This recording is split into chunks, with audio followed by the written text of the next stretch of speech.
सगरी जिंदगी हम लिख दहली गोरी तोरे नाम हो, कहदा कि तू हरदम रखबू प्रीतिया के छाव हो।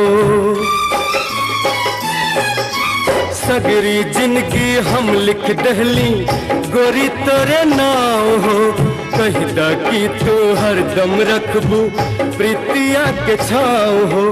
कबहू बिरहा अग्नि में जरई बुतना, ए बनमा परदेसी ए मनवा के राजा बोला, अखियां मिला के तू भूलई बतना।